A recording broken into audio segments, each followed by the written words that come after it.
안녕하세요. 저는 새침댁이지만 엄마 생각하는 마음만큼은 비단결보다 더 고운 사춘기 딸아이를 키우며 살아가는 40대 엄마입니다.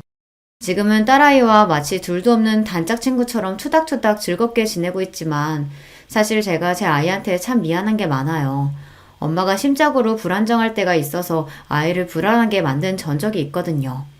지금도 제 눈에는 마냥 아기 같은데 그때는 지금보다 더 어렸을 때니까 제가 참 죄가 많은 엄마입니다. 자식 앞에서는 무슨 일이 있어도 평정심을 유지하고 아이가 상처받지 않도록 노력해야 하는 게 부모의 도리이지만 그때는 그것조차 쉽지 않을 정도로 힘든 시간을 보내야 했어요. 바로 제 처자식 나몰라라고 밖으로 놔둔 남편 때문이었습니다. 아무리 부부 사이에 아이가 있으면 이혼이 쉽지 않다고 하지만 그놈은 자식 핑계로 제가 이혼이라고는 상상조차 못하리라고 생각하고 제멋대로 설치고 다녔어요. 제가 속을 보통 끓인 게 아니에요. 무려 저보다 잘났다는 여자를 만나 놀아난 남편이었습니다. 그런데도 저와 딸아이한테 미안해하기는커녕 뻔뻔하게 그지없는 인간이 바로 그놈인데요. 야, 너 같으면 너보다 더 잘난 여자 나타나서 관심 있어 하면 안 넘어가겠어? 너라고 별 수 있었겠냐고. 이게 이렇게 사람 취급도 못 받고 이 수모까지 당해야 할 정도로 내가 잘못한 거야? 어? 그래도 내가 우리 지 아빠인데. 이 정신 나간 놈이. 야, 너 말 잘했다. 결혼해서 새끼까지 딸린 놈이 똑바로 살 생각은 못하고 제 마누라, 제 자식 새끼 얼굴에 똥칠을 해? 그래놓고도 감히 네 놈이 우리 지아를 입에 올려? 이 금수마트 못한 새끼야. 내가 나랑 내 새끼 기만한 놈을 그럼 가만히 두고 볼 줄 알았어? 아무리 아이 아버지라고 할지라도 내 자식 생각이라고는 한 톨도 안 하는 놈을 언제까지 마냥 두고만 봐줄 수 있겠습니까? 저 역시 속이 썩어 문드러질 때까지 가슴을 치고 이를 간 끝에 결국은 제 모든 걸 다 걸고 그놈에게 철저한 복수를 감행하게 되었습니다. 사건은 지금으로부터 1년 전 무렵에 일어났어요. 당시 저는 결혼 10년 차를 넘긴 가정주부였습니다. 저희 딸아이가 12살 때였어요. 아이 나이를 보시면 아시겠지만 속도 위반으로 생긴 아이였습니다. 사실 제가 지금 남편과 그렇게 꼭 결혼하고 싶은 마음은 없었어요. 당시 소개팅을 통해 처음 만났던 남편을 2년 넘게 만나고는 있었지만 저도 직장 생활을 하고 있었고 제 생활이 꽤 만족스러웠습니다. 집안이 엄한 편이었기 때문에 본가에서 잘할 때는 할 수 없었던 취미 생활이나 저 편할 대로 지내는 일상이 참 좋았거든요. 가급적이면 결혼 전에 이런 시간을 충분히 가진 후에 천천히 결혼을 하고 싶었습니다. 서경 씨는 가만 보면 우리 관계를 너무 가볍게 생각하는 것 같아. 나는 처음부터 서경 씨 아니면 결혼할 생각 없다고 할 정도로 우리 관계에 진지한데 꼭 나만 그런 것 같아. 아이, 그럴 리가 있어. 나도 태훈 씨한테 마음 없었으면 뭐하러 일부러 시간 내서 사람을 만나겠어. 내 성격 안 그런 거 잘 알잖아. 네, 제가 워낙 집순이였던지라 그 말이 틀린 건 아니었어요. 굳이 별일 없는데 외출해서 사람 만나고 그러는 게 저는 좀 피곤하더라고요. 그래서 그때까지 그 나이가 차도록 변변하게 연애도 길게 지속하지 못했었습니다. 연애라는 게 생각보다 노력이 많이 필요한 일이더라고요. 지금도 매일같이 밖에서 데이트하는 젊은 커플들을 보고 있으면 둘 다 에너지가 참 대단하다 하고 싶고 그래요. 그러니 비록 저보다 남편이 제게 더 적극적으로 다가왔다고 해도 남편에게 아예 애정이 없었더라면 저도 그렇게 수고스러운 일을 하지는 않았겠죠. 비록 결혼에 대한 견해가 서로 다르긴 했지만 말입니다. 그래서 결혼 전에 저는 피임을 참 열심히 했다고 생각하는데 또 모르죠. 남편은 호신탐탐 저랑 결혼할 기회만 엿보았으니 저 모르게 저한테 거짓말하고 피임에 소홀했을지도요. 완벽한 피임이라는 건 없다고들 하니 100% 확신을 하기는 어렵습니다만 솔직히 저는 지금도 남편이 조금 의심스럽기는 합니다. 그거야 후일담이고 어떻게 생겼든지 언제 생겼든지 간에 제 딸아이가 제 인생 그 무엇과도 바꿀 수 없는 제게 가장 소중한 존재라는 것은 변함이 없습니다. 그 아비가 어떤 인간인지와는 별개로 아이는 제게 그 이전까지는 전혀 알지 못했던 새로운 영역으로 제 삶을 확장해준 제게는 우주와도 같은 존재니까요. 워낙 보수적이고 가부장적이셨던 저희 친정아버지는 막내딸의 혼전 임신 소식에 노발대발하셨습니다. 당연히 귀한 딸 시집도 가기 전에 덜컥 임신부터 시키는 예비사위를 못 잡아먹어서 안달이셨습니다.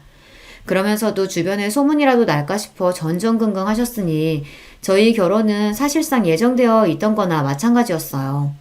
남편 역시 저희 집안 사정이 그런 걸 진작 알고 있었으니 제가 결혼 전에 임신하게 되면 무조건 저랑 결혼할 수 있다는 것도 알고 있었겠죠. 비록 그 일로 장인어른의 못마땅한 사위가 되었지만 말입니다.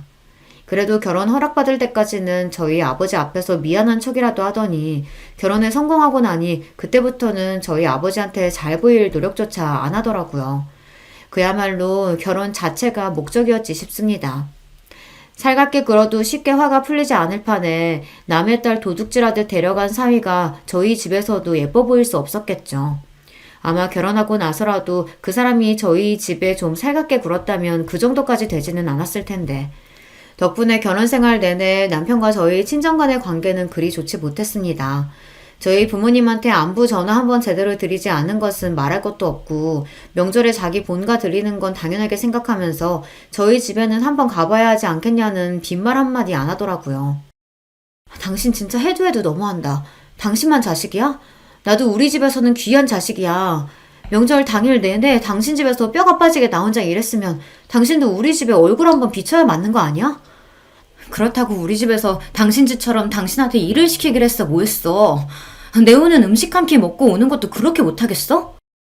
명절연휴 며칠이나 된다고 거기까지도 갔다 오냐? 당신도 직장생활 해봤으니까 직장인한테 얼마 안 되는 휴일이 얼마나 귀한 줄 뻔히 알면서 그것도 하나 이해 못해줘? 전 그렇게 가고 싶으면 지아 데리고 당신이랑 둘이 다녀오면 될 거 아니야. 내가 뭐 나 없으면 못 가게 뜯어말리기라도 해? 그런 건 당신이 좀 알아서 해. 남편이 벌어다 주는 돈으로 집에서 편하게 살림이나 하면서 이런 것까지 귀찮게 굴어야겠어? 편하게 살림이나 한다니? 내가 그 말버릇 고치라고 했지? 제가 지아 낳을 무렵부터 몸이 좀 많이 안 좋았거든요. 지아 낳고 나서도 한동안은 출산 후유증으로 고생을 꽤나 해야 했습니다. 그래도 유부녀가 되었어도 어느 정도 경제력을 갖추고 있어야 발언권이 좀 있을 것 같아서 가급적이면 회사에 붙어있고 싶었으나 병가가 길어지다 보니 저로서도 눈치가 보이지 않을 수가 없더라고요. 결국 무거운 마음을 안고 다니던 회사를 정리해야만 했습니다. 저는 이제 꼼짝없이 집안에 갇혀 살게 될 것 같아 마음이 정말 안 좋았어요. 그런데 저를 위로하길커녕 입이 귀에 걸린 남편이 싱글벙글 말했습니다. 그래, 당신 몸도 안 좋은데 무슨 회사야. 그렇지 않아도 아이 낳으면 아이는 엄마 손으로 직접 키우는 게 가장 좋다 그랬어. 설마 내가 당신 돈 안 벌어온다고 구박이라도 하겠어? 귀한 내 새끼 키우느라 집에서 고생하는 사람한테? 당신이 밖에 나가서 고생 안 해도 내가 몸 부서져라 이래서 당신이랑 우리 딸내미 먹여 살릴 테니까 걱정하지 마. 지금 생각해보면 그렇게 제 팔다리 다 자르고 나서 남편이 얼마나 신이 났을까 싶습니다. 집에서 얌전히 제 새끼 키워주며 자기 뒷바라지 착실히 할 부인으로 저를 낙점했는데 애초에 제가 직장 다니는 걸 그렇게 반기지도 않았어요. 그게 이 나이 먹고는 뻔히 보이는데 그때는 왜 미처 알아보질 못했을까요? 어른들이 결혼 전에 사람 많이 만나봐야 한다고 하시는 게 이래서인가 봅니다. 제가 사람 보는 눈이 없어도 너무 부족했던 겁니다. 어쨌든 그렇게 전업주부가 되고 나자 제 한몸 부서지게 가족 부양하겠다는 다부진 다짐과는 달리 슬슬 남편 불평이 늘어만 갔습니다. 당신 집에서 살림만 하는 여자가 반찬이 이게 뭐냐? 내가 10첩 반상까지는 안 바래도 밖에서 고생하는 남편 생각하면 밥이라도 제대로 먹여야겠다는 생각 안 들어? 진짜 너무한다. 10첩까지는 안 되더라도 7첩 정도는 되는 밥상이었어요. 그나마 낮에 저 혼자 먹을 때는 아이 혼자 독박 육아하느라 밥에 물 말아서 겨우 김치나 무말랭이 얹어 먹는 둥 마는 둥 밥이 입으로 들어가는지 코로 들어가는지도 모르게 초라한 한 끼를 해결했습니다. 남편 들어오는 저녁 시간대에 아이 등에 업고 관절 다 상해가며 퇴근에 고생했을 남편 음식만큼은 제가 먹는 것과 비교도 되지 않을 정도로 정성을 쏟아 준비한 거였어요. 그래도 아이 낳고 제가 몸 상태가 썩 좋지 않을 때는 저를 위로해주는 척이라도 하는 사람이었기에 저렇게 180도 변한 태도에 처음에는 제가 정말로 잘못했나 싶어 제대로 대꾸도 못했습니다. 저 혼자 서운한 마음에 울기도 여러 번이었습니다. 곧 그게 그놈이 제 마누라를 길들이겠다고 부린 패악이라는 걸 깨닫고 그 다음부터는 밥상머리에서 타박하면 밥삭이고 뭐고 싹 걷어치워버렸지만 말이에요. 여보, 내가 잘못하긴 했는데 그래도 음식 귀한 줄도 모르고 해놓은 것까지 싹 갖다 버리는 건 좀 그랬어. 몇 날 며칠 저녁이라고는 구경도 못 해본 놈이 사과랍시고 하는 말에 기도 안 차더군요. 그렇게 제가 직장 간둔 이후로 점점 부부 사이는 벌어지고 있었습니다. 하는 일마다 반응이 저 따위인데 어떻게 사람한테 정을 붙이고 살 수 있었겠습니까? 그저 이미 생긴 딸아이 아비 없는 자식 만들 수는 없으니 이 악물고 참았던 거죠. 내가 돈만 있으면 이 더러운 꼴 안 보고 우리 지아 데리고 단박에 이 집구석 박차고 나가는 건데 그런 생각을 얼마나 했는지 몰라요. 하지만 아이 낳고 경력 단절을 경험해 보신 주부님들이시라면 다들 공감하시겠지만 재취업이라는 게 결코 쉬운 일이 아닙니다. 거기다 아이까지 딸려있으면 더하죠. 중년 여성들이 일할 수 있는 자리가 마트 캐셔밖에 없다는 소리가 괜히 나온 소리는 아니더라고요. 저도 아이 재워놓고 남편 몰래 조금이라도 돈 벌 수 있는 방법이 없을까 취업 사이트를 뒤적이다 한숨을 쉬며 덮은 적이 한두 번이 아니었습니다. 그나마도 아직 아이가 유치원도 가지 않았던 당시로서는 혼자서 집에서 독박 육아하고 있는 제가 할 수 있는 일이라고는 없었어요. 아이 키우는 것만으로도 정말 잠이 모자랄 지경이었으니까요. 자연히 남편한테는 관심이 많이 벌어졌습니다. 대화가 길어지면 꼭 사람 말투리를 잡고 늘어지는 사람이니 길게 대화를 하고 싶지도 않았습니다. 저와 몇 번의 기싸움 끝에 제가 쉽게 자기 뜻대로 고분고분해질 유형의 인간이 아님을 파악했는지 이제 남편도 특별히 할 말이 없으면 굳이 저한테 말을 붙이지는 않더라고요. 부부라고 하기엔 다소 삭막하다고 느껴질 수 있지만 애초에 저희 관계를 이런 식으로 몰아간 것 역시 남편이었습니다. 솔직히 제 입장에서는 남편에 대한 원망이 적지 않았습니다. 우리 딸이 제게 존재 자체가 축복인 것과는 별개로 아이가 생기는 과정 역시 제 입장에서는 석연치 않았어요. 결혼 이후 저나 저희 친정을 대하는 태도도 실망스럽게 짝이 없었습니다. 거기다 제가 직장 관두고 싶어 하지 않는다는 걸 뻔히 알면서 제가 회사 정리할 때 보였던 그 즐겁기 짝이 없는 태도는 또 어떻고요. 그 이후로 제 새끼 키우고 살림하느라 몸이 남아나지 않는 제 마누라를 마치 식충이처럼 취급하던 건방진 태도는 말할 것도 없습니다. 결론부터 말하자면 제 결혼 생활은 이미 실패나 다름없었어요. 집에 월급 가져오는 것 말고는 제 입장에서 이점이라고는 단 하나도 없는 결혼 생활이었습니다. 그나마 그것도 제가 결혼하지 않았더라면 제 한 몸 먹고 사는 데는 전혀 지장이 없었으니 그리 이점이라고 할 것도 못 되지만요. 그래도 어찌되었든 제 새끼 아빠이고 남편이 벌어오는 돈으로 우리 딸 먹이고 입히고 있으니 저도 제 할 도리는 최선을 다해서 임했습니다. 저희 친정아버지 어머니 앞에 얼굴 한번 제대로 비추지 않는 남편이었지만 저는 시댁 행사에 빠짐없이 참여해 몸이 부서져라 음식이며 살림이며 해냈어요. 반찬 투정하는 남편놈 딱 굶겨 죽였으면 싶었으나 매일 저녁 정성 들여 저녁 준비를 했습니다. 철마다 보양식 해다 바치는 것도 빼먹지 않았고요. 생각해보면 결혼 전에 남편이 왜 그렇게 저랑 결혼 못해서 안달이었는지 이해 못할 것도 아니에요. 그렇게 속을 부글부글 끓이면서도 결국은 아내의 할 도리를 다 해내는 저였습니다. 그런 제 성정을 진작에 알아차린 거였겠죠. 결혼만 하면 자식 알아서 키워주고 식사며 살림이며 완벽하게 되는 그런 안락한 가정을 가질 수 있는데 결혼 전 그 잠깐 제 앞에서 알람방귀 끼는 게 뭐 그렇게 어려웠겠습니까? 영업직이라서 퇴근이 이른 편도 아닌데 집에 와서 꼬박꼬박 저녁 받아 챙겨 먹는 걸 보면 그리 음식 타박을 해도 제 요리 솜씨를 썩 만족스러워 한다는 걸 알 수 있었어요. 주둥이로 나불나불 음식이 어떠니 어쩌고저쩌고 하는 것도 저 길 한번 들여보겠다는 개수작인 건 티가 나도 너무 났어요. 그 시간에 퇴근하면서 그놈이 먹은 게 아무것도 없었겠습니까? 맨날 하는 일이 접대인데 술을 처먹든 밥을 처먹기는 먹기야 했겠죠. 나날이 뒤룩뒤룩 튀어나오는 뱃살이 그 증거였어요. 심지어는 지 입맛에 맞는 반찬 해주면 도시락 싸달라는 얘기까지 했습니다. 회사에서 식대에 빤히 나오는데도 말이죠. 하여간 식탐까지 참 징그러운 인간이었어요. 남편이 하는 일은 의료기기 영업일이었어요. 사무실에 붙어있는 때는 출근 시간이 잠깐이 대부분이었고 주로 인근 병원을 돌며 의료기기 영업을 했습니다. 의료기기뿐만 아니라 의료 쪽 대부분이 영업일이 꽤 만만치 않다는 건 들어서 알고 있었어요. 그만큼 병원 상대로 접대도 많은 편이었죠. 거나하게 술에 취해 밤늦게 들어오는 남편을 보는 일은 흔한 일이었습니다. 다른 사이 좋은 집 가정이었으면 그런 남편이 걱정스러울 수도 있었겠으나 술이면 환장을 하는 남편이었어요. 다른 영업직 사원들은 원치도 않는 술 마시는 걸 그렇게 괴로워한다고들 하던데 이 인간은 회사에서 책정한 접대비로 공짜 술 실컷 마실 수 있으니 돈 굳었다며 주책스럽게 좋은 티를 감추지를 못했습니다. 그런 놈 뭐 예쁘다고 걱정씩이나 해주겠어요. 그저 꿀물 한 잔 타다 주며 제 할 일 다 했다 했죠. 그렇게 씻지도 않고 널브러진 남편 옷을 여느 때처럼 정리하기 시작했습니다. 정리라고는 도통 할 줄 모르는 인간답게 항상 재킷 주머니는 접대 영수증부터 온갖 잡동사니와 자잘한 쓰레기가 가득했습니다. 그런데 그날은 이상하게 영수증 하나가 유독 눈에 들어오더라고요.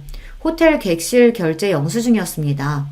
술집이나 식당은 물론이거니와 시시때때로 들어가는 각종 선물들로 별의별 영수증이 다 튀어나오고는 했지만 호텔 영수증은 또 처음이었어요. 대번에 드는 생각이 이 인간이 나가서 여자라도 만나나 하는 거였죠. 저한테 그리 살가운 사람도 아니니 그런 생각이 드는 게 당연하지 않겠어요. 하지만 곧 남편의 동료 직원 와이프가 들려줬던 이야기가 생각났습니다. 한 번은 그 사람 옷에서 숙박명소 영수증이 나와서 제가 집안에 뒤집은 적이 있었어요. 남자 옷에서 그런 게 나오는데 아내 입장에서 눈이 뒤집히는 게 정상 아니겠어요? 근데 알고 보니까 접대하는 의사놈이 자기 내연녀랑 호텔 가는데 카드 긁어달라고 하더래요. 어차피 네 돈 아니고 니네 회사에서 접대비 명목으로 나오는 돈 아니냐면서. 내가 그 소리 듣고 진짜 기가 차서 거짓말하는 줄 알았어. 오죽하면 내가 블랙박스까지 확인해봤겠어요? 근데 진짜더라고.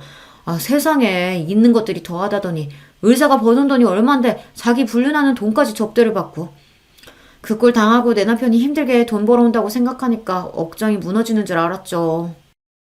그래도 그 집은 부부 사이가 꽤 좋은 모양이었습니다.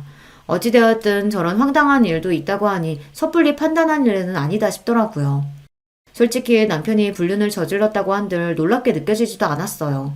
제 식구 그렇게나 업신여기는 놈인데 저한테 무슨 신의가 있다고 정절을 지켰겠습니까? 지금까지 별다른 정황이 있었던 건 아니었지만 접대에는 술접대가 대부분일 텐데 그놈이 헛짓거리 안 하고 돌아다녔을 거라고 기대하는 건 너무 순진한 생각이었습니다. 그래도 배우자인데 남편에 대한 믿음이라고는 저는 하나도 없더라고요. 얘기 들을 때 블랙박스 확인했었다는 소리가 떠올라서 남편이 잠든 틈에 살짝 주차장에 내려가 블랙박스부터 확인을 해봤습니다. 영상은 어렵지 않게 찾아낼 수 있었어요. 남편이 웬 여자랑 술이 떡이 되어서 영수증에 기재되어 있던 호텔로 함께 얼싸안고 올라가는 모습을 말이죠. 그걸 보는데 기분이 참 더러웠습니다. 그래도 남편이랍시고 있는 거 불륜의 증거를 제 두 눈으로 떡하니 확인하는데 기분이 아무렇지도 않을 수는 없더라고요. 비록 사랑은 남아있지 않더라도 인간으로서의 최소한의 존중이라는 게 있지 않습니까? 나는 이제 재취업조차 쉽지 않을 정도로 집구석에 주저앉혀놓고 저놈 혼자 세상 저 좋을 대로 나대고 다닌다고 생각하니 억울하고 또 억울했습니다.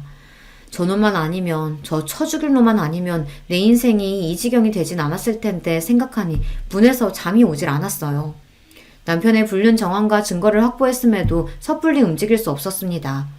우리 딸만 아니었으면 당장에 이혼하고 길바닥에 나앉는 한이 있더라도 제 한 입 어떻게든 채우며 살 수 있었겠지만 지금 상황으로는 딸아이 친권은 고사하고 양육권 확보조차 장담할 수 없었어요.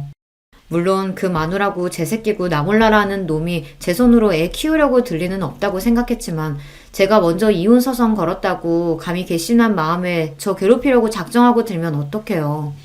실제로 이혼할 때 남편 쪽이 불륜 등으로 명백한 유책 배우자임에도 불구하고 여자 쪽이 경제력이 없어서 친권과 양육권을 전부 남편 쪽으로 가져가는 일이 드물지 않다고 들었습니다. 남편이 실제 양육에 관여할 의사가 없어도 전 부인에 대한 복수심으로 괴롭히려고 들 심산으로 양육권까지 싹 빼앗아 갔다고요. 한마디로 아이 엄마 입장에서는 아이 뺏기는 것만큼 괴로운 일이 없으니 어디 너 한번 당해봐라 하는 거죠. 그러고는 할머니에게 애 떠넘기는 일이 부지기수라고요. 남편도 남편이지만 며느리라고 몸 약해서 딸 하나 겨우 낳았다고 우리 지아 별로 예뻐하지도 않는 시부모님이었습니다. 남편 손에서 키운다고 해도 걱정, 시댁에 맡긴다고 해도 아이 걱정, 계속 걱정이 되어 속이 시커멓게 타들어갔어요. 이혼이야 제가 소송에서 이길 수 있다고 하더라도 안정적인 수입이 없으면 지아를 데려오는 일은 요원할 터였습니다. 그렇게 불륜의 결정적인 증거를 확보하고도 며칠을 이러지도 저러지도 못한 채 시간은 흘러만 갔습니다. 그러는 동안에도 혹시 모르니 증거는 차곡차곡 모아뒀습니다. 전에 말한 블랙박스 동영상은 물론이거니와 그동안 저 인간 옷에서 나온 영수증이며 자료는 제가 다 챙겨줬으니까요. 접대용이니 회사에 제출해야 하는데도 저렇게 쓰레기 다루듯 하니 할 수 없이 제가 정리를 했거든요. 그걸 일일이 사진으로 찍어서 보고 있자니 대충 패턴이 보이더군요.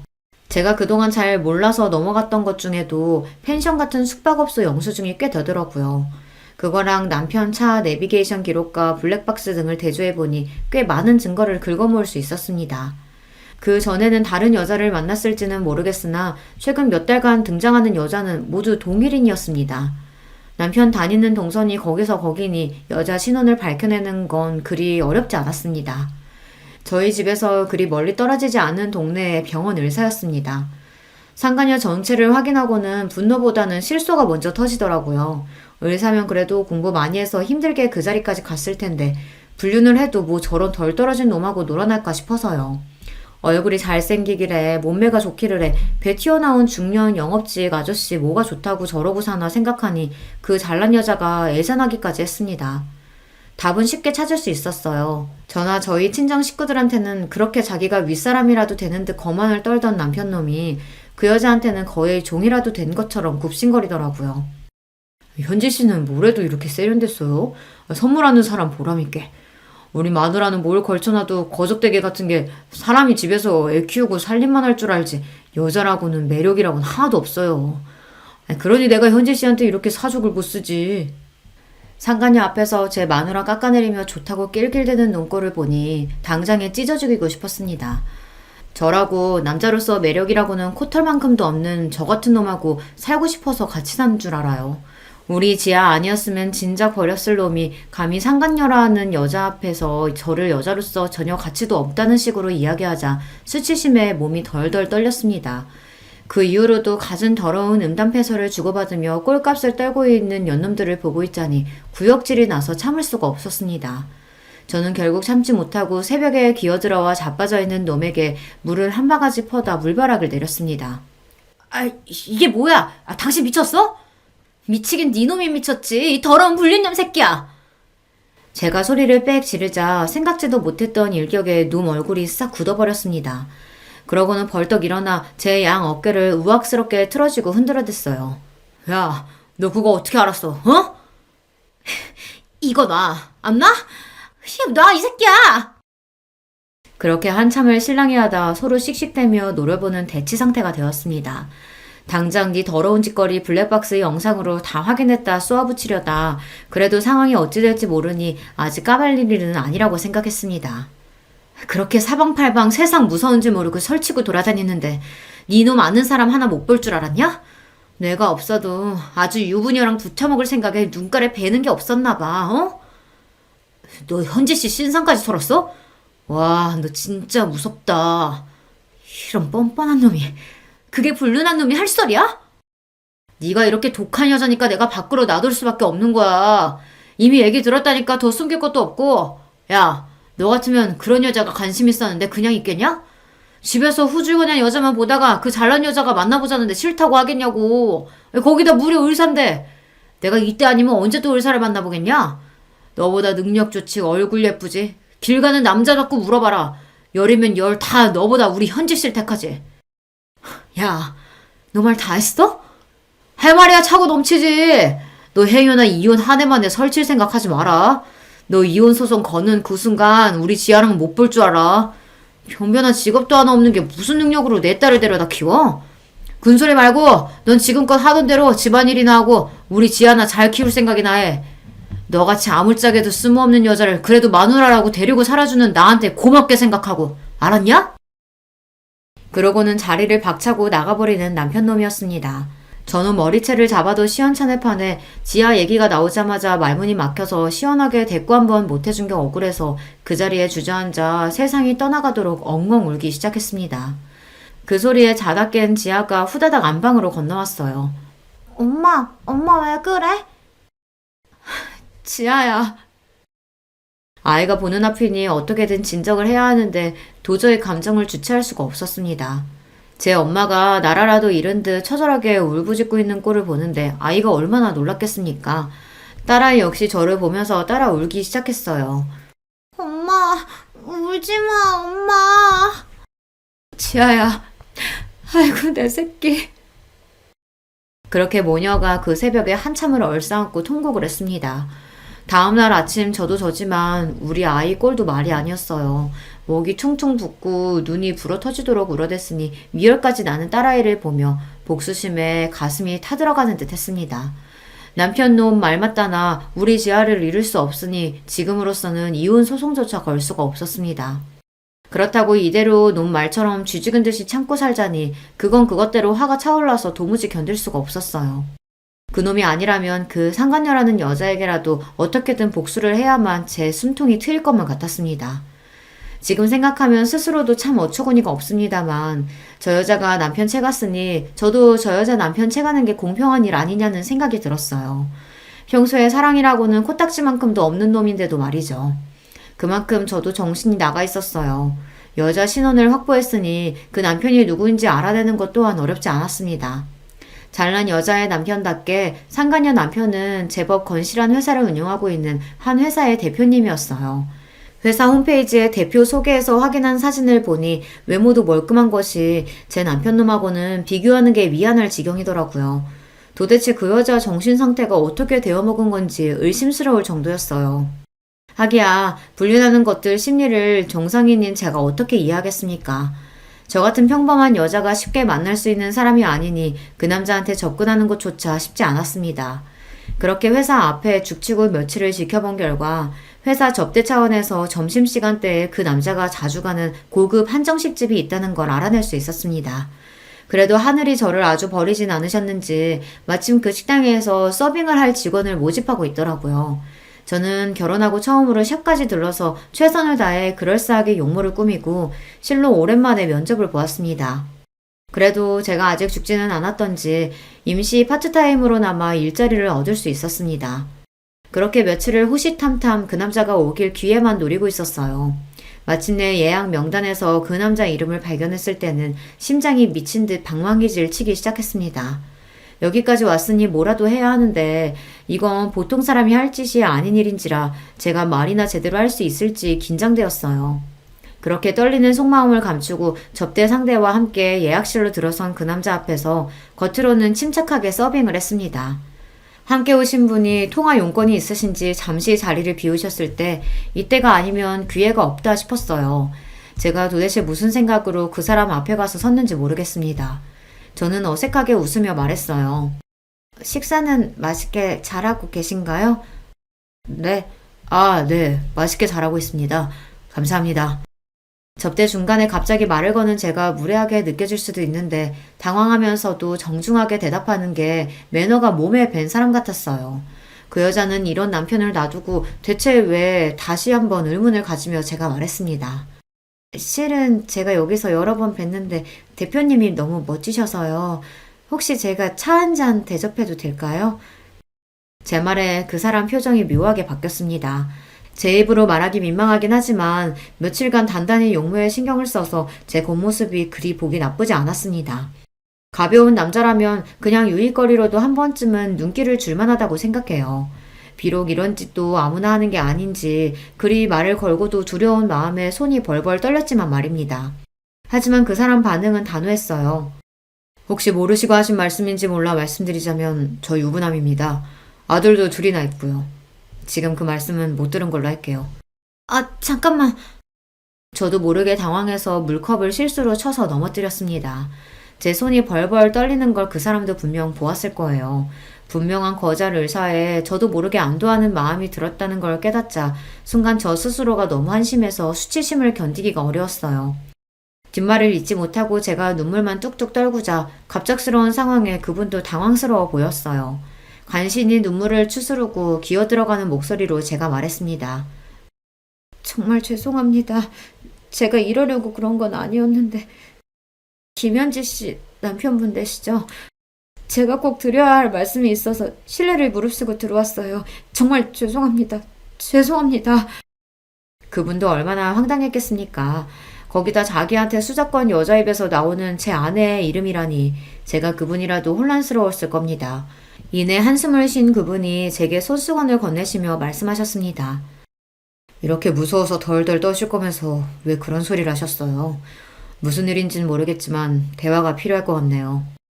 그렇게 뜻밖에도 상간녀의 남편과 제대로 된 대화의 기회를 얻게 되었습니다. 아내의 불륜 사실을 폭로하는 낯선 여자의 말에 그분 눈동자가 세차게 흔들렸으나 저한테 증거 자료가 이미 너무나 많았습니다.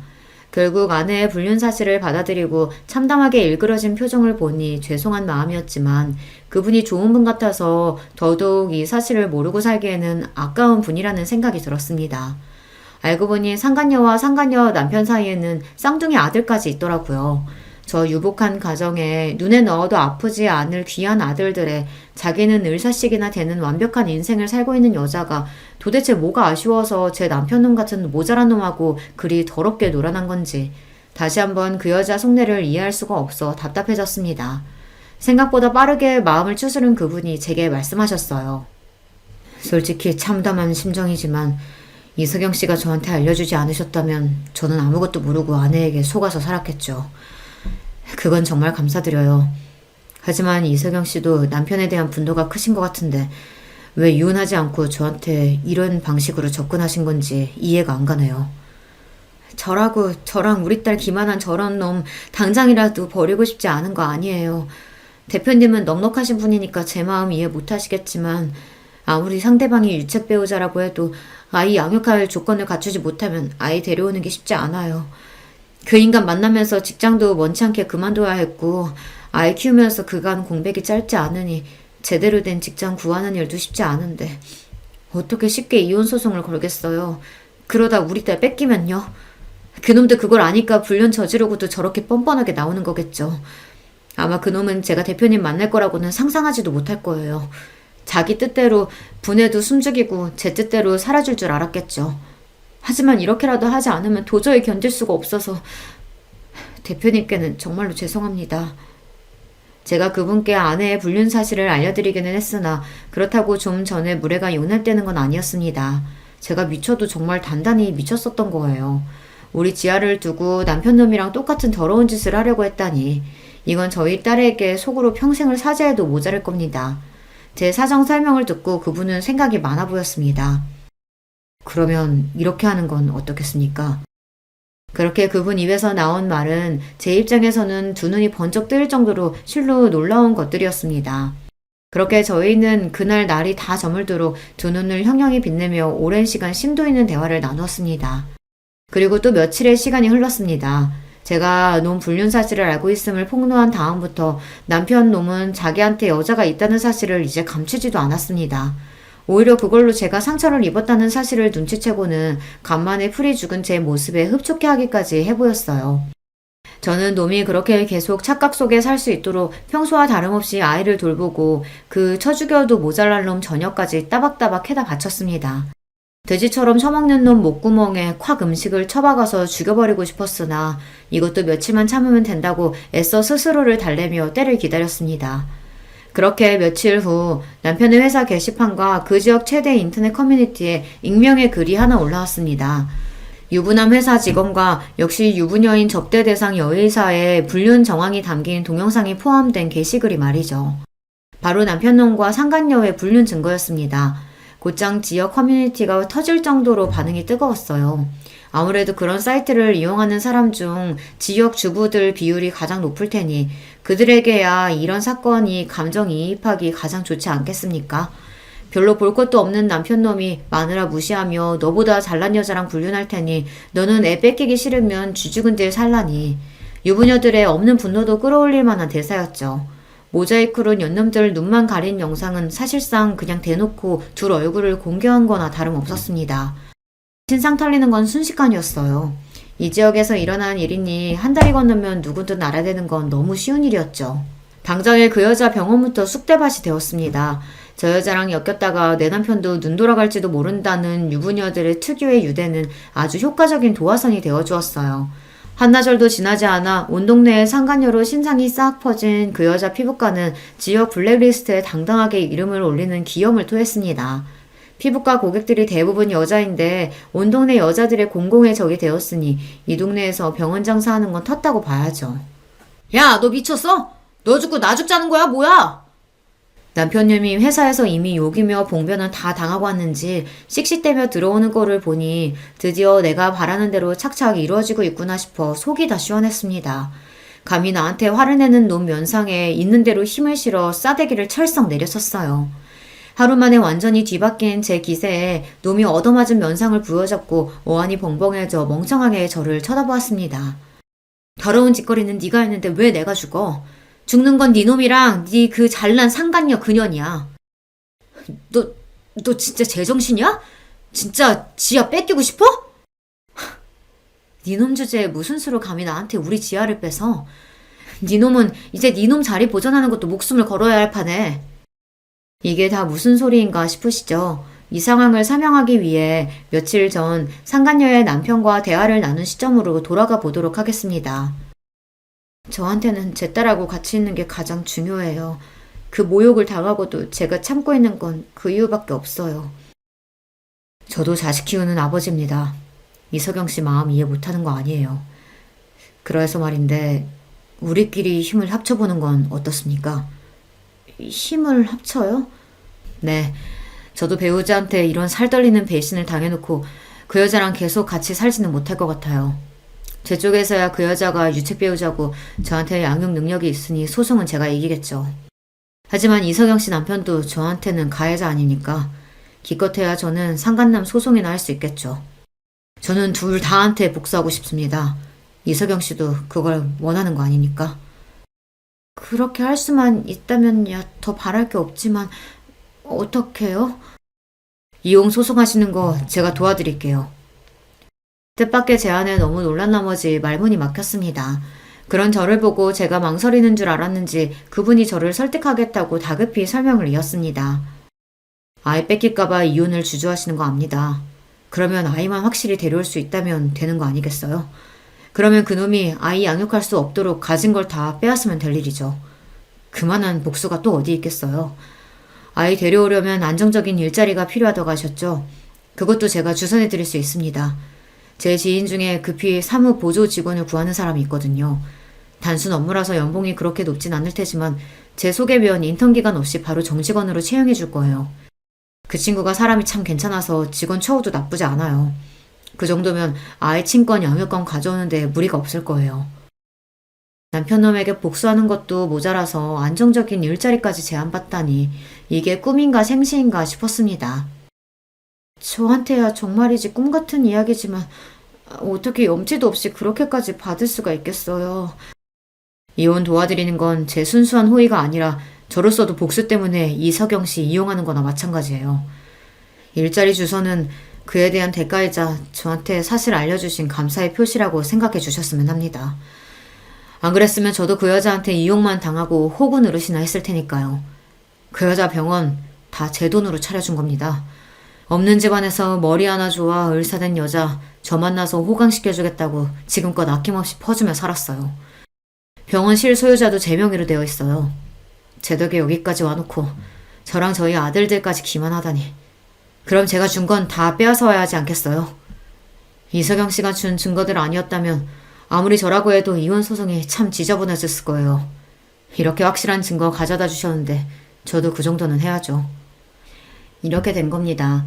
약속한 대로 그 며칠 사이 소개받은 회사로 나가 고용 계약서를 작성하였고 이혼 변호사도 붙었습니다. 준비해둔 게 워낙 많아서 따로 자료 조사도 필요하지 않을 것 같다는 말씀에 저도 참 이를 갈았었구나 싶더군요. 온 동네며 회사며 니놈이 그년이랑 놀아난 걸 이제 모르는 사람들이 없는데 네가 지금 그 영업직이라도 유지할 수 있을 것 같아? 회사 접대비로 호텔까지 들락거려놓고 이 더러운 놈아. 감히 니놈이 내 딸을 인질로 삼고 나를 협박해?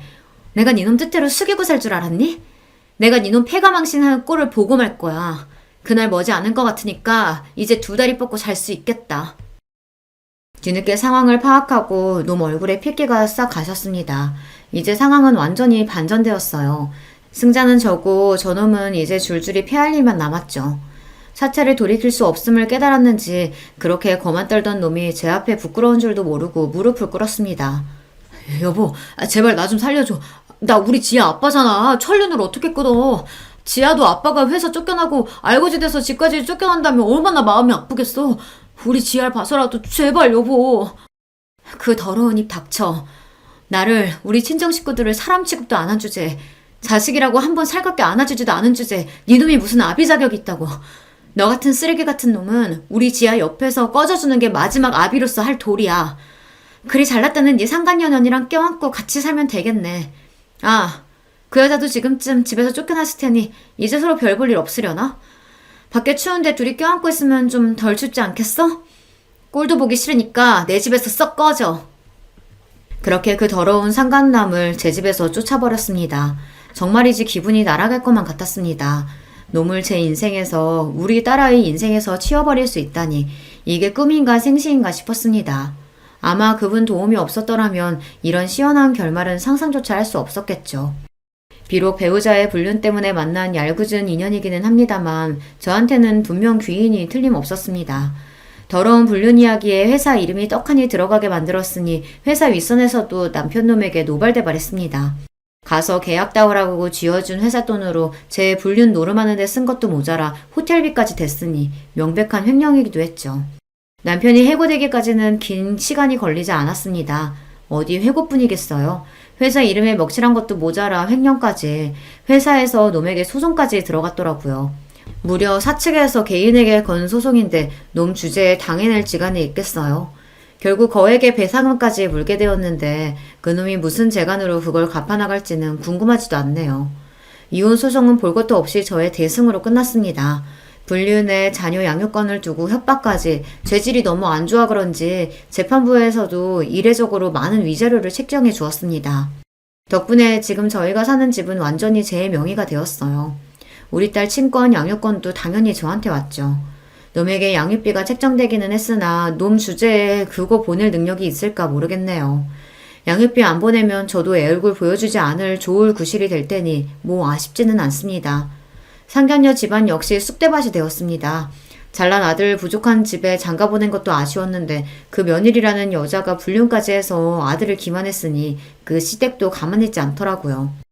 상간녀 남편이 소송으로 아이들 친권, 양육권을 빼앗고 병원 빼앗은 것과는 별개로 지역사회에서 힘 좀 쓰신다는 시댁 어른들 서슬퍼른 기세에 상간녀는 다른 병원에 페이닥터로조차 들어가지 못하고 단칸방에 틀어박혀 바깥 외출도 못하고 지낸다고 합니다. 잘난 남편의 빵빵한 시댁의 좋은 직업까지, 세상 모든 일이 제 뜻대로만 될 줄 알았을 그 여자니 실패가 더욱 쓰게 느껴질 터였습니다. 그러게 왜 굴러들어온 복을 걷어찹니까? 저 같으면 감사합니다 하고 성실하고 행복하게 살았을 텐데. 역시 공부머리랑 사람 지혜는 참 다른 영역인가 봐요. 상간녀 남편으로부터는 일이 다 끝나고 나서 감사 인사를 받았습니다. 아이 선물까지 잔뜩 보내셔서 손사래를 쳤으나 끝까지 저한테는 참 좋은 분이셨어요. 우리 아이들 그런 여자 밑에서 자라지 않게 할 수 있게 한 것만으로도 이석영 씨한테 평생 갚지 못할 빚을 진 거나 다름없습니다. 부디 거절하지 마시고 따님한테 잘 전달해 주세요. 앞으로 따님과 두 분이서 잘 지내시길 바랄게요. 그 이후로 그분과 따로 연락하고 지내지는 않습니다. 고마운 인연이긴 하지만 사실 서로 껄끄러운 관계이기도 하죠. 마음으로나마 저 역시 그분과 그 아드님들이 부디 잘 지내시기를 진심으로 바라고 있어요. 소개해주신 일자리는 생각보다 훨씬 괜찮았어요. 말씀하신 대로 직원 처우가 굉장히 좋아 일에 적응하기도 수월했습니다. 정시 퇴근하고 집에 돌아오면 학원 마치고 돌아온 아이와 둘이 좋아하는 음식을 번갈아 함께 만들어 먹으며 즐거운 저녁 시간을 보내곤 합니다. 그놈이랑 같이 살 때에는 저 좋은 음식만 찾는 통에 저희 좋은 건 늘 따로 숨어가며 먹곤 했거든요. 그 식충이 없으니 집안이 이리도 평화롭네요. 저희는 이렇게 살고 있습니다. 집안 분위기 어둡게 만드는 제 아비가 없으니 한층 밝아진 아이 덕분에 웃을 일이 끊이질 않아요. 여러분들도 소중한 사람들과 웃고 사는 하루 되시길 바라며 이만 제 이야기를 마치겠습니다. 들어주셔서 감사합니다. 안녕하세요. 저는 30대 초반 여성입니다. 오늘 제 이야기를 여러분들에게 좀 들려드릴까 합니다. 사실 아무에게도 말하지 않고 그냥 혼자 끙끙 앓기도 했었는데 그런 게 무슨 소용인가 싶어요. 뭐 지금은 큰일은 다 해결되기도 했고요. 제 입으로 이런 말 하기 좀 그렇지만 저는 성격이 진짜 좋아요. 이건 제 주장은 아니고 제 주변 사람들이 입이 닳도록 저에게 하는 칭찬입니다. 제가 생각해도 저는 잘 참기도 하고 딱히 누군가와 싸우는 것도 좋아하지 않는 평화주의자거든요. 좋은 게 좋은 거라는 생각을 늘 가지고 살기 때문에 남과 부딪힐 일을 딱히 만들지 않아요. 혹시 누가 와서 부딪히려고 해도 제가 피하는 타입입니다. 그래서 남들이 볼 땐 정말 무던하고 잘 참고 또 성격이 좋은 걸로 보이죠. 실제로도 그렇고요. 그런데 그런 저에게도 도저히 참을 수 없는 일이 생긴 적이 있거든요. 오늘은 그 일에 대해 이야기를 하려 합니다. 우선 그 일을 제대로 잘 이야기하려면 저의 배경부터 설명을 해야겠네요. 그니까 집안 환경, 학벌, 사람들이 흔히들 이야기하는 조건이라는 건 말입니다. 저는 부유한 집안에서 나고 자란 편이에요. 그렇지만 사람들은 그런 줄 잘 모릅니다. 왜냐고요? 그건 정말 유별난 저희 부모님의 지론 때문이에요. 그게 잘못됐다거나 틀렸다는 건 아닙니다. 다만 좀 답답할 뿐이에요. 그게 뭐냐면 뭐든 드러내지 않으시는 거였어요. 무슨 비밀도 아닌데 자신들의 직업을 어디 가서 이야기하지 않으셨습니다. 어머니는 나름 이름이 좀 알려진 화가시고 아버지는 교수신데 정말 친한 친구들 말고는 아무도 저희 부모님 진짜 직업을 모르세요. 그게 자랑거리가 아닌데 사람들이 자랑거리처럼 받아들이는 게 너무 싫으시다고요. 오죽하면 제 고등학교 담임 선생님들은 엄마가 그림 그리는 걸 취미로 삼는 전업주부에 아버지가 그냥 대충 애들 가르치는 일을 한다 정도로만 아세요. 학교에서 애기들 가르쳐요. 초등학교 교사인 줄 아는 사람이 대부분입니다. 나름 대한민국에서 제일 공부 잘한다는 학생들만 간다는 대학 교수를 있으면서 자기소개를 저렇게 한다니까요. 대단히 청렴결백해서 그러신가 보다 그냥 남들 앞에서 으스대는 느낌을 본인들이 받는 걸 극도록 싫어하시는 것 같아요. 그래서 저도 어디 가서 저희 부모님이 뭐 하시는지에 대해서 습관적으로 말하지 않는 버릇 아닌 버릇이 생겼어요. 어느 정도냐면 제가 결혼을 했는데 저희 시누이가 저희 어머니와 아버지의 정확한 직업을 모릅니다. 그냥 학생들 가르치는 걸로 그 정도만 알고 있어요. 저희 부모님은 제 인생에 별 관여를 하시지 않는데 이것 또한 어느 정도냐면 제가 적성에 안 맞는다며 대학을 그만둔다 했을 때도 그래라 이 한마디가 전부였을 정도예요. 제가 대한민국에서 가장 좋은 대학을 들어갔거든요. 저희 집 분위기 어느 정도인지 아실 수 있겠죠? 그런 집에서 나고 자라서 그런지 저는 저에 대한 이야기를 남에게 잘하는 편이 아닙니다. 남편에게도 그랬어요. 아르바이트를 하다 만난 남편은 제가 가난한 집 딸인 줄 알았다 했습니다. 그래서 저희 집에 인사 갔을 때 생각보다 집이 평범해서 놀랐다고 했어요. 그럼 다 쓰러져가는 집에서 살 줄 알았어? 아니, 그 정도는 아니었지만 그래도 평범해서 놀랐었어. 사실 평범한 게 아니긴 하지만 말이야. 시댁 어르신들도 저희 어머니 아버지가 뭘 하시는지 잘 모르십니다. 남편이 대충 말했다고는 했는데 아마 자세히는 모르실 거예요. 앞서 말했듯 저에게는 시누이 한 명이 있습니다. 사실 일찍 공부한다고 유학이다 뭐다 한국에 없었던 시절이 길었던 탓인지 남편은 본인의 누나와 그렇게 썩 친하지도 교류가 있지도 않아요. 그래서 그런지 만날 일도 적었습니다. 시누이에 대한 인상은 그닥 좋은 편이 아니긴 한데 그 이유를 말씀드려야겠죠? 시누이는 상년회 때부터 저를 마음에 들어하지 않는 게 티가 났어요. 아무리 그래도 어른들끼리 만나는 자리에선 조금 조심하는 게 일반적인데 숨기지 못했는지 아니면 애초에 숨길 생각이 없었던 건지 시누이는 제가 마음에 들지 않는다는 느낌을 팍팍 냈습니다. 그 이유는 그날 저녁에 바로 알 수 있었어요. 우리 엄마 아빠 진짜 며느리 욕심 없어. 요즘 세상에 고졸 흔하지 않은데 그걸 그냥 단번에 허락하네. 누나! 너는 사람을 앞에 두고 그런 말을 하니? 아니, 나는 그냥 순수하게 대단하다고 생각하는 건데? 누가 봐도 비꼬는 말투였거든요. 시어머니가 제 눈치를 슬쩍 보셨지만 웃어넘겼습니다. 저도 한마디 하고 싶긴 했지만 그러기 싫었어요. 그냥 다 말하지. 자기 학교 어디 나왔는지나 집안 배경 같은 거.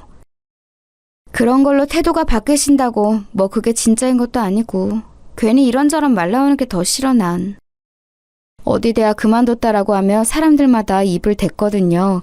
그 좋은 학교를 왜 대체 무슨 생각으로 와 같은 말이죠. 저는 사실 그 말이 더 듣기 싫었어요. 제 선택을 자신들의 기준으로 판단하는 말이죠. 저는 지금 충분히 행복하고 만족하며 사는 중인데 말입니다. 한 번은 그런 일이 있었던 적이 있어요. 엄마의 지인분 중 한 분이 제가 학교를 다니지 않는 것 같으니 제가 무슨 일을 하는지 왜 학교를 다니지 않는지 꼬치꼬치 물어보시다가 제 대답을 듣고 거의 1시간 가까이 잔소리를 하신 적이 있거든요. 네가 어려서 세상 무서운 줄 몰라서 그래. 밖이 얼마나 험한데 돈은 쉽게 벌어지는 건 줄 아니? 그 좋은 간판을 왜 포기하고 나와? 그걸 가지고 있으면 얼마나 인생을 헤쳐나가기가 쉬운데. 아휴, 너도 참 고집이 세다. 엄마의 지인분이라 아무 말 없이 듣고만 있었는데 엄마도 참고 있었던 건지 어쨌던 건지 듣다 한 소리 하셨었던 기억이 납니다. 하기 싫은 걸 하면서 불행한 삶을 사는 것보다 낫지 않겠어요? 요즘 애들 그런 식으로 억압하고 그러니까 사회 문제도 많이 생기는 거 아니에요. 저는 그냥 우리 애 하고 싶다는 거 하게 하려고요. 아유, 그래도 그게 아닌데 그 학벌이 너무 아까워서 그렇죠. 이 소리를 정말 거짓말 안 하고 만나는 어른들에게 다 들은 것 같아요. 물론 저를 위해서 해주시는 이야기인 거 알고 있고 감사하는 마음도 있지만 똑같은 이야기를 계속 듣다 보면 질리는 건 어쩔 수 없잖아요. 그때부터 저는 어디 가서 제가 어느 학교를 들어갔었는지 말하지 않는 습관 아닌 습관이 생겼습니다. 저는 학교를 그만두고 원래 좋아하고 하고 싶어 하던 빵 만드는 일을 배웠어요. 그리고 지금은 동네 유명 빵집에서 일하고 있고요. 남편은 제가 나온 대학은 아니지만 그래도 이름만 들으면 다 알만한 좋은 학교를 나와서 취직도 잘했습니다. 남편이 면접을 보러 다닐 때 제가 아는 분을 통해서 정보를 많이 줬거든요. 면접은 어떻게 보는 게 좋고 뭐 그런 것들 말이죠. 부모님 덕분에 인맥이 넓은 편이라 여기저기 좀 아는 분들이 많거든요. 어머니 아버지가 나 당신 덕에 취직 잘 된 거 알면 당신 업고 다니실 텐데 왜 말을 안 하겠다는 거야 대체. 그게 부담스러운 거야 자기야. 어렸을 때 저희 부모님이 왜 그런 걸 그렇게 싫다고 하셨는지 다 커보니 이제는 알겠더라고요. 오히려 그게 더 부담스럽고 싫어서 남편에게 그냥 먼저 나서서만 말하지 말아달라고 부탁했어요. 저희가 나서서 이야기하지 않으면 알게 되실 일 없는 문제라고 생각했습니다. 신우이는 제가 결혼한 후에도 은근히 저를 깔보고 무시하는 말을 자주 하긴 했어요. 남편에게 들어보니 신우이는 어렸을 때부터 본인이 공부를 잘하는 것 그리고 학벌에 대한 집착이 좀 있었다고 하긴 하더라고요. 그래서 공부도 열심히 했고 매형도 제가 입학한 그 학교로 나온 사람이라고요. 한날은 뉴스를 보면서 열심히 우리나라 경제에 대해 이야기하다가 저와 눈이 마주쳤어요. 그러자 픽 웃으며 그러더군요. 누가 봐도 저를 깔보는 느낌이 묻어있는 말투와 표정이었어요. 아, 올케는 이런 어려운 이야기 못 알아듣나? 기본적으로 자기보다 못하다고, 그러니까 특히 학벌이 낮다고 생각하는 사람에 대한 무시와 우월감이 상당한 사람이었습니다. 뭐 그러려니 했어요. 그래봐야 자주 만나는 사람도 아닌데다가 저는 성격이 무던한 편이라 그런 이야기를 들어도 막 화가 나진 않거든요. 애초에 사실이 아니기도 하고요. 신우이가 나온 대학보다 제가 입학한 학교가 더 좋은 학교였거든요. 그렇게 뭐 기분은 나쁘지만 큰일은 없는 상태로 나름 잘 지냈습니다. 기본적으로 남편과 저는 사이가 좋은 편이었던지라 딱히 영향을 받지 않기로 했고 말이죠. 그러던 어느 날이었어요. 남편이 이러더군요. 아마 그냥 지나가는 이야기로 한 것 같았습니다. 누나가 교수 임용을 준비하나 봐. 박사학위 때문에 논문을 쓰고 있다는 이야기는 들었었는데 교수를 준비한다는 소식에 어느 학교인지를 물었습니다. 근데 뜻밖의 저희 아버지가 몸담고 계시는 학교였더라고요. 지금은 안식년이시라 2년째 쉬고 계시긴 했지만요. 그래서 아마 더 짐작도 못하시긴 했을 거예요. 저희 아버지가 유명한 교수님이라는 사실을 말입니다. 저희 아버지는 학계에선 나름 유명한 분이세요. 항상 늘 틀어박혀서 논문만 쓰고 공부만 하시기 때문에 아버지 수업을 듣는 학생들이나 동료 교수들 말고는 아버지 얼굴을 아는 사람은 많지 않지만 아버지 이름은 아는 사람이 많습니다.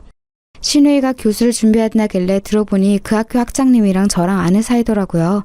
아버지와 친하신 분이었어요. 모르면 몰랐지 알게 됐으니 그냥 넘어가기 좀 그렇긴 하더라고요. 내가 한마디 해줄까? 우리 신우이 누구라고? 뭐하러, 장인어른 그런 거 싫어하시잖아. 그래도 잘 되면 좋으니까. 자기 진짜 속도 좋다. 우리 누나한테 그런 소리를 듣고도 막 도와주고 싶어? 자기 누나니까 그렇지. 남편은 괜찮다고 하지 말라고 했지만 사실 준비를 한다는데 제가 아는 모르는 바닥도 아니고 알면서 모른 척하기가 좀 그렇더라고요. 그래서 친정을 간 날 아버지에게 슬쩍 말하긴 했어요. 신우이가 문학장님 계신 학교에 교수 임용 준비한대. 내 이야기 했어? 모른다며. 지금도 몰라. 말한 적 없어. 뭐 굳이 가족된 사람들한테까지 숨겨. 그렇게까지는 안 해도 돼. 딱히 숨긴다기보다 귀찮은 일 많아지는 게 싫은 거지. 엄마 아빠 누구다 하며 부탁 들어오는 게 한두 개인 줄 알아? 그랬더니 아버지가 허허거리며 미안하다고 하시더군요. 그리고 얼마 뒤에 전화가 왔어요. 문학장님께 딸내미 신우이가 거기 교재 지원한다고 했더니 이름 물어봐서 말해줬다고. 본의 아니게 백을 쓴 것 같았지만 뭐 실력이 아예 안 되는 사람은 아니었거든요, 신우이가. 그래서 그냥 좀 도와줬다고만 생각했어요. 뭘 바란 것도 아니었고요, 사실. 그리고 얼마 뒤 교수 임명이 확정되었다고 시댁에서 전화가 왔습니다. 그래서 가족들끼리 다 같이 밥을 먹기로 했다고요. 가서 말해. 자기가 도와줬다고. 뭐하러 그런 소리를 해. 그러자고 한 것도 아니고 나는 진짜 말 한마디 보탠 건데. 그리고 이렇게 한번 해줬다 그러면 다른 부탁도 여기저기서 들어오는 거 진짜 귀찮아.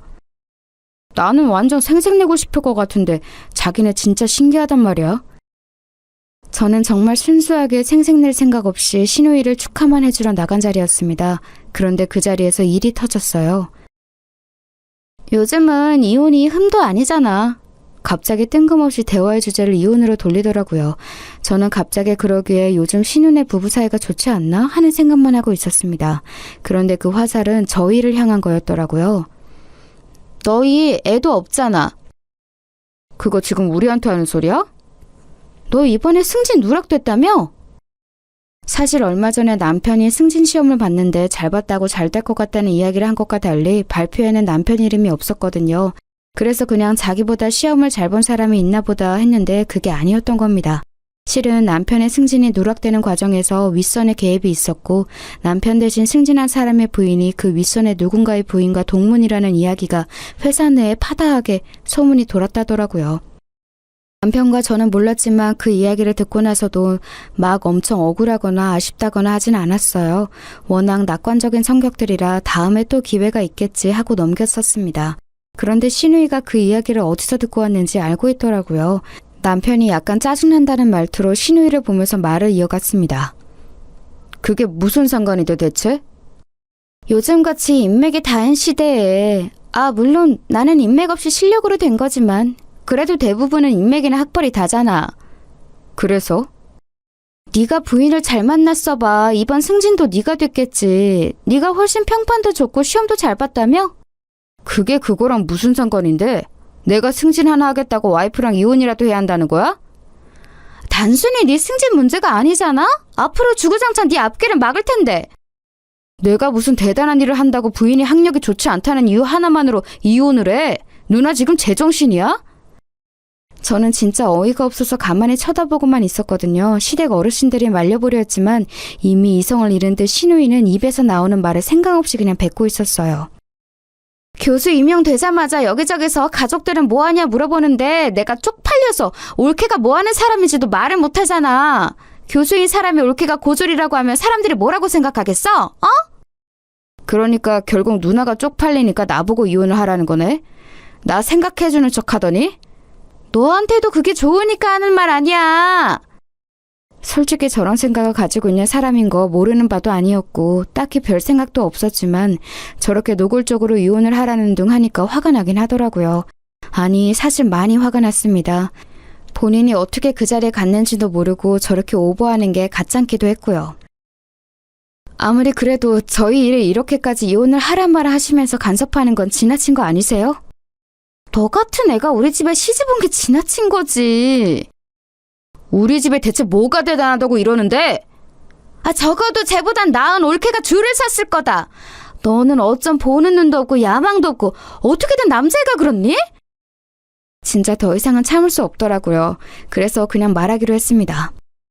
저 대학 중퇴했거든요. 적성에 안 맞아서. 못 간 게 아니라 제 선택으로 그냥 졸업을 안 한 거예요.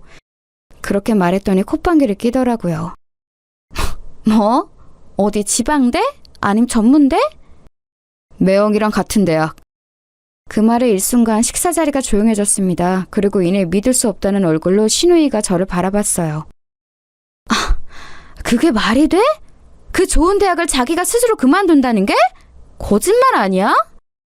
뭐 원하시면 입학 증명서도 떼어다 보여드릴 수 있어요. 이걸 왜 이렇게까지 해야 하는지 모르겠지만. 그 좋은 대학을 그만두는 멍청이가 어딨어? 그런 말 듣기 싫어서 어디 가서 제가 대학 이야기 안 하는 거예요. 저는 그냥 꿈을 위해서 그만둔 건데 멍청하다는 둥 배가 불렀다는 둥 하는 소리를 하는 사람이 많아서. 신우이가 의심스러운 눈으로 저를 한참 보더니 그래도 지기 실현된 말을 이어갔습니다. 그래도 고졸인 건 변함없잖아? 그게 대체 뭐가 그렇게 중요한 건데? 살아가면서 학벌이 얼마나 중요한 건데. 나만 해도 봐봐. 열심히 가방끈 길게 만들어 놓으니까 이렇게 기회도 오는 거잖아. 그게 누나 힘으로 된 건 줄 알아? 그럼 누구 힘으로 된 건데? 내가 노력해서 내가. 저희 아버지 성함이 강한국이세요. 갑자기 올케 아버지 성함이 왜 나와? 강한국? 네, 강한국 교수. 뭐? 형님이 이번에 붙으신 그 학교 문학장님이 저희 아버지 절친이세요. 제가 형님 그 학교 원서 쓰신다길래 아빠한테 말씀드렸고요. 문학장님이랑 통화도 하셨어요. 저는 그래도 가족이라고 형님이 저 안 입고 와 하셔도 도움이 되고 싶어서 이야기도 잘하고 다녔는데 이러시니까 진짜 그게 다 무슨 소용인가 싶네요. 정말 조용해졌습니다. 대학 교단에서 일하겠다는 사람이 저희 아버지 성함을 모를 리 없었을 테니까요. 유명하신 분이야? 시어머니가 조용히 물으시더라고요. 남편이 진짜 유명하신 분이라고 조용히 옆에서 설명해주는 소리가 들렸습니다. 그런 배경을 왜 숨겨? 신우이가 그럼에도 불구하고 믿을 수 없다는 얼굴로 저를 바라보며 멍하게 묻더라고요. 아버지가 누구다, 어머니가 누구다 이러면 워낙 이것저것 부탁해오는 사람도 많고 또 한순간에 태도가 바뀌는 사람도 많고 피곤한 일이 많이 생기니까 어렸을 때부터 어머니 아버지가 누군지 자세히 말 안 하는 버릇이 있어서요. 그리고 아버지가 학생들 가르친다는 말은 했잖아요. 강한국 교수님이 그냥 학생 가르치는 교수냐고! 제가 그걸 왜 하나하나 설명하고 다녀야 하는데요? 신우이는 충격을 받아 더 이상 할 말이 없어 보이는 듯 했고 이미 밥도 다 먹은 뒤여서 자리는 거기서 파하게 됐어요. 집으로 돌아오는 길에 한숨이 정말 많이 나왔습니다. 딱히 비밀은 아니었지만 이런 식으로 밝히고 싶지는 않았는데 말이죠. 홧김에 어쩔 수 없었어. 아니야, 잘했어. 뭐 그럴 수밖에 없는 상황이었잖아. 집으로 돌아오는 길에 남편이 멋대로 말한 것 같다고 미안하다 사과하더라고요. 언젠가 알게 될 일이긴 했으니까 괜찮다 생각했습니다. 그리고 며칠 뒤 신우이에게서 전화가 왔어요.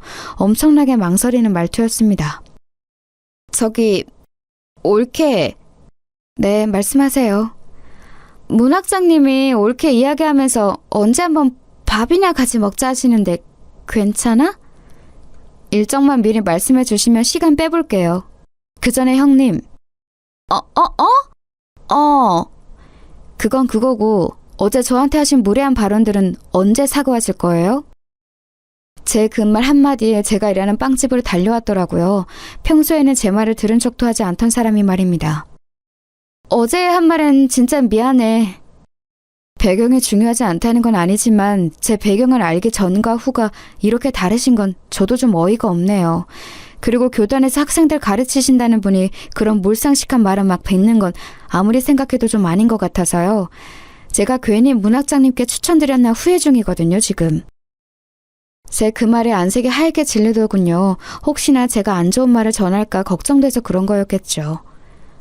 아니, 내 생각이 너무 짧았어. 올케 말처럼 학생들 가르친다는 사람이 그런 편협한 사고방식을 가지고 있으면 안 되지. 반성하고 있어. 제가 제 배경 이야기 안 했으면 반성도 안 하셨을 거잖아요. 신우이가 한참을 그게 아니다, 내가 생각이 짧았다 변명 아닌 변명을 하고는 돌아갔습니다. 집으로 돌아가 남편에게 오늘 이야기를 했더니 남편이 되려 부끄러워하더라고요. 자기 누나가 그런 사람이라는 것에 대해서 말입니다. 그나저나 우리 회사 부부 동반 모임한다는데 당신 다음 주 금요일에 가게 빠질 수 있어? 남편 회사에서 부부 동반 모임이 있다고 하더라고요. 원래 그런 자리는 싫어해서 잘 나가지 않는 편이긴 했지만 얼마 전에 신우이에게 부인이 집만 된다는 이야기를 들었어서 그런지 이번에는 나가서 뭐든 도와야겠다는 생각이 들어서 그러겠다고 했어요. 안 와도 되는데. 그러면 당신 또 안 들어도 될 소리 들을 거잖아. 괜찮아. 괜히 부인은 왜 안 왔냐 소리 듣게 하기가 싫더라고요. 그래서 제 나름대로 집에 있는 제일 괜찮은 옷을 입고 그 자리를 나갔습니다. 원래 그런 자리 긴장하는 타입은 아닌데 왜인지 모르게 긴장이 되더라고요.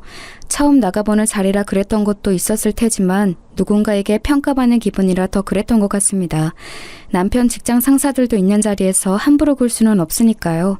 그런데 제 옆자리와 앞자리에 그 남편의 승진을 누락시킨 상사의 부인과 그 부인과 동문이라 인맥으로 남편을 승진시켰다던 그 동료 부인이 앉게 됐어요. 운명의 장난인지 뭔지 말이에요. 우리는 동문이라 진짜 금방 친해졌거든요. 이런 곳에서 동문 만나기 쉽지 않은데 반가우셨겠어요. 은영 씨는 그런 건 모르지 않아요? 고졸이라고 들었던 것 같은데? 은연중에 깔려있는 저 무시, 자주 당하는 일이긴 했지만 저는 별 기분이 나빴던 적은 없는데 이 자리에서는 기분이 나쁘더라고요. 남편을 무시하는 것까지 느껴져서 더 그랬던 것 같아요. 그래서 그냥 말을 하기로 했습니다. 어차피 다시 볼 사람들도 아니고 귀찮은 일이 안 생길 거라 생각했거든요. 졸업을 안 한 거지 학교는 들어가서 아예 모르진 않아요. 그렇게 말했더니 살짝 웃는 게 보이더라고요. 보나마나 네가 나와봤자 지방대나 전문대라는 생각을 했겠죠. 아니 그게 무시할 거리가 되는 것도 웃기지 않아요? 사람의 학교를 물어보고 그걸로 판단해서 우월감을 느끼는 사람들 너무 저급하잖아요. 하지만 뭐 그런 사람들에게는 그걸로 갚아주는 게 제일 통쾌한 법이니까요. 아, 그러셨구나. 하긴 요즘 대학 자체를 안 가는 사람이 없긴 하죠. 비전이 안 보이는 학교에서 괜히 등록금이다 뭐다 돈만 쓰느니 금방 그만두고 기술 같은 거 배우는 게 현명한 방법이긴 해요. 제빵 배우신다고 하셨죠? 어머, 제빵 배우는구나. 다음에 케이크 같은 거 하나 만들어줘요. 내가 또 그런 거 맛은 기가 막히게 보거든. 자기들끼리 이미 제가 좋지 않은 대학을 들어가서 학교에서 비전을 찾지 못하고 기술을 배우라 그만뒀다고 확정을 내렸더군요. 그래서 그냥 다이렉트로 꽂아버렸어요. 네, 서울대 경영학과 들어갔는데 너무 재미가 없더라고요. 적성도 아닌 것 같고 졸업해서 적성에 안 맞는 일 평생 할 거 생각하니 답답하기도 하고 이래저래 시간 낭비인 것 같아서 그만뒀어요. 그 말에 장내가 조용해졌습니다. 설경? 그거 문과탑 아니야? 서울대 경영? 과 같은 수군거림이 들렸어요. 진짜 너무 속들이 훤히 보이더라고요. 그리고 그 부인들 2명도 신우이와 같은 눈으로 저를 멍하니 보고 있더라고요. 믿을 수 없다는 눈이었습니다. 서울대 경영이요? 네. 아들분이 제가 들어간 학교에 지원할 거라고 들은 것 같은데 맞죠?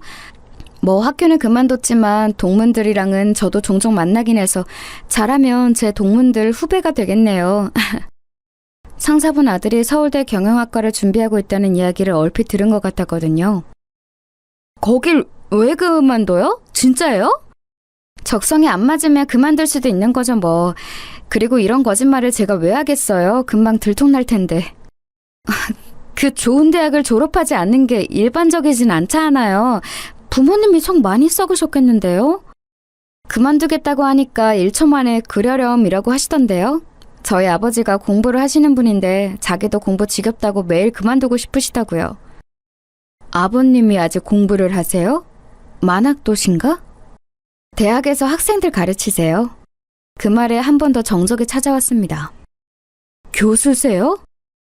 네, 나름 유명하세요. 성함이 강한국이라고. 강한국 교수요? 이번에는 옆에 앉아서 가만히 듣고만 있던 남편 상사분이 놀라서 되물었습니다. 당신이 좋아하는 그 화가분도 강 교수님 아내분이시잖아. 아, 어머머머, 김민화 작가님이요? 어머머머머머. 둘이서 호들갑을 떨어대더라고요. 그 모습을 그냥 보고만 있었습니다. 사실 이런 호들갑을 바로 보는 건 그닥 유쾌한 일은 아니라서 그동안 말을 잘 안 했던 건데. 이 사람아, 왜 진작 말을 안 했어? 장인 장모님이 그렇게 대단하신 분들인데. 그게 제가 대단한 게 아닌데요, 뭐. 어머님, 이번 전시회도 나 이번에 갈 건데. 저는 어머니 전시회 잘 안 다녀서. 그래도 이번에는 나오면 안 돼요? 어머니한테 인사 좀 하게. 순식간에 대화의 주제와 그 모임의 주인공이 저희 부부가 되었네요. 늘 이런 상황이 싫어서 비밀로 했던 거지만 이번에는 밝히고 싶었습니다. 그런 대단한 집을 왜 굳이 숨기시는 거예요? 사실은 이런 집안이다 하고 짠 하는 이런 상황을 즐기시는 건가? 남편의 동료 부인이 띠껍다는 듯 비꼬며 이야기하더군요. 그냥 웃음이 나왔습니다. 아니요, 저희 부모님이 누구라는 이유 하나만으로 이렇게 제가 주목을 받는 게 싫어서요. 대단한 건 저희 부모님이지 제가 아닌데요. 그러면 끝까지 말 안 하시는 게 맞는 거 아닌가요? 원래는 그러려고 했어요. 제가 기분만 안 나빴으면요. 기분이 왜 나빠요? 제가 어느 대학을 입학했는지 말도 하지 않았는데 지금 제빵 일을 하고 있다는 이유 하나만으로 제가 입학한 대학이 틀림없이 안 좋은 대학일 거라 판단하고 말하는 건 말이에요. 그리고 은연중에 제빵 일에 대한 무시가 깔려있는 느낌, 그런 걸로 저를 판단당하는 게 너무 기분이 나빠서요. 제 말에 그 동료 부인분의 얼굴이 수치심으로 붉어지는 게 보였습니다. 그리고 상사분, 부인분도 민망하셨던지 입을 다무시더군요. 물론 엄마를 소개시켜줄 마음이 없었지만 그 이야기는 더 꺼내지 않을 것 같아서 다행이라는 생각을 했습니다. 집으로 돌아오는 길에 남편이 웃으며 묻더라고요. 오늘 당신이 싫어하는 거 다 했네. 그 이후로 남편은 직장에서 완전 다른 대우를 받는다고 했습니다. 심지어 저희 아빠의 사유라는 게 위에 어느 분 귀에 들어갔는지 팬이라고 사인을 받아달라는 요청과 한번 사내 강의를 모시고 싶다는 부탁 같은 걸 해왔던 모양이에요. 남편이 왜 제가 어디 가서 부모님 이야기를 안 하는지 너무 알겠다고 공감해 주더라고요. 아버지는 흔쾌히 남편의 회사에 강연을 나가기로 하셨어요. 그냥 그런 말도 들었다더라 라고만 말했지 해달라고 부탁은 하지 않았거든요. 그런데 요즘은 강의를 쉰 지 너무 오래되었고 학생들 아닌 사람들 앞에서 강의도 한번 해보고 싶으셨다고 말이죠. 그렇게 아버지가 남편 회사에 강의를 다녀오고 나서 남편은 회사에서 높으신 분들에게 돌아가면서 감사 인사를 받았다고 하더라고요. 그 이야기를 전해 들으셨는지 시댁에서도 고맙다는 전화를 받았습니다. 뭐 인맥이든 뭐든 쓸 수 있는 건 써가면서 사는 것도 나쁘지 않다는 생각이 들긴 했었어요. 그리고 얼마 뒤 시누이가 말한 식사 자리가 있었어요. 아버지 지인인 학장님과 시누이 그리고 저 이렇게 세 사람이 말입니다. 아이고 은영아 이게 얼마만이냐 잘 지냈어? 저야 뭐 늘 좋죠. 아저씨도 건강하시죠? 그럼 아버지는 잘 지내시지? 두 분 자주 안 보세요? 나 보면 일하는 것 같다고 안 만나죠. 안식년을 제대로 만끽 중이잖아 그 사람. 하하호호거리며 이야기를 나누고 있는데 신우가 누가 봐도 끼고 싶어하는 얼굴로 저를 보고 있길래 말을 걸었습니다. 아 저희 형님이랑은 이미 인사도 다 하고 그랬지. 그럼 옳게 이야기도 많이 했어. 칭찬을 엄청 하시던데? 은영이가 좀 싹싹하고 착해야지. 내가 은영이 어렸을 때부터 은영이가 하는 말은 다 잘 들었어. 은영이가 하는 말은 다 맞았거든. 자네 그 신뢰를 높이 산 거야. 그럼요. 제가 옳게 보기 있네요. 아니 뭐 솔직히 웃기긴 했어요. 그렇게 고졸이네 뭐네 하면서 무시할 때는 언제고 이제 옳게 보기라니요. 물론 속으로 웃고 말았지만 말입니다. 식사 자리는 별 문제 없이 잘 마무리가 됐어요. 식사를 마치고 나오는 길에 신우이가 그러더군요. 고마워 옳게. 아니에요. 뭐 진심으로 고마워하는 얼굴이라기보다 해야 해서 하는 인사 같았지만 말입니다. 본인도 민망하긴 했겠죠. 그렇게 무시하던 옳게 되고 이렇게 보고 있으니 말입니다. 그렇게 또 얼마간의 시간이 흘렀어요. 아버지께 건너듣기로는 신우이는 강의도 곧잘하고 평판도 나쁘지 않은 것 같았습니다. 안에서 새는 바가지에 밖에서도 셀까봐 걱정을 많이 했는데 다행히 그렇지는 않은가 보더라고요. 사실 말실수 같은 걸 하면 어쩌나 걱정을 많이 했거든요. 그리고 섣불리 제 신우이라고 말했나 하는 후회도 하긴 했었고요. 그런데 이 걱정은 아니라 다를까 금방 현실이 되고 말았습니다. 왜 슬픈 예감은 언제나 들어맞는 걸까요? 사건의 발단은 이랬어요. 학교에서 저소득층 가정을 대상으로 학생들을 지원해주는 프로그램이 있는데 그 심사를 신우이가 했나 보더라고요. 그래서 자기 강의를 듣는 학생 중에 누가 어떤 환경인지를 좀 알게 되었던 모양입니다. 어떤 주제를 두고 학생과 논쟁을 하던 와중에 그 학생에게 엄청난 말실수를 한 것 같더라고요. 학생은 이 전공을 왜 듣는 건가? 그게 무슨 말씀이세요? 듣고 싶으니까 듣죠? 학생 집안 형편이 듣고 싶다고 듣고 이런 형편이 아닐 텐데? 취직에 도움이 되는 학점 이수가 더 중요한 거 아닌가? 졸업하면 바로 취직을 해야지. 제 귀를 의심했습니다. 그런 생각을 한 것도 정말이지 이해할 수 없었지만 저는 제 신우이의 성품을 익히 알고 있으니까 그건 그렇다 치더라도 교수직이나 되는 사람이 학생들이 다 있는 자리에서 그런 저급한 말을 하다니요. 진짜 상상도 할 수 없는 일이 일어난 거였어요. 그 말을 들은 당사자는 물론이거니와 그 강의를 듣는 모든 학생들이 순간 벙쪘다고 하더군요. 자기가 지금 무슨 말을 들었나 싶어서 말입니다. 학교는 그야말로 발칵 뒤집어졌습니다. 학교 게시판에 들이 올라오고 청원이 올라오고 대자보가 붙었어요. 요즘 같은 세상에 학생의 형편이나 집안 환경으로 자신의 우월감을 뽐내는 사람이 교수라니, 그것도 다른 학생들이 모두 듣는 강의에서 그런 발언을 한 신우이의 몰상식함에 모두가 경악을 금치 못했습니다. 지금 이 말을 하고 있는 저도 계속 어이가 없는데 다른 사람들은 물론 더 하겠죠. 신우이의 진짜 모습을 모르는 사람들 말이에요. 아저씨, 제가 정말 죄송합니다. 네가 잘못한 일은 아니지 않니? 하지만 나는 네가 걱정이구나, 은영아. 아저씨는 제가 그런 사람이 있는 집에 시집을 간 걸 걱정하고 있는 것 같았습니다. 그건 어머니, 아버지도 마찬가지였어요. 저희 부모님도 그 발언을 듣고 정말 경악을 금치 못하셨거든요. 어차피 1년에 몇 번 만나지도 않아요. 저희 집에서 유별난 사람이니까 걱정 마세요. 다들 좋으신 분들이에요.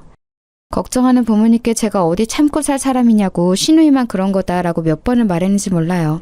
아무튼 그렇게 여기저기 전화를 받으며 저도 하기 싫은 이야기들을 해야 할 때쯤 신우이가 찾아왔습니다. 연락도 없이 말이죠. 그리고서는 저에게 우는 소리를 하기 시작했습니다. 뭐 예상을 하지 못한 바는 아니었어요. 올케, 진짜 한 번만 더 기회를 달라고 말 좀 전해줘. 나는 만나주지도 않으셔. 어떻게 대꾸를 해야 할지도 알 수 없어서 그냥 어이없이 바라보고 있었습니다. 그랬더니 완전히 매달리시듯이 하더군요. 내가 너무 잘못한 거 나도 너무 잘 알아.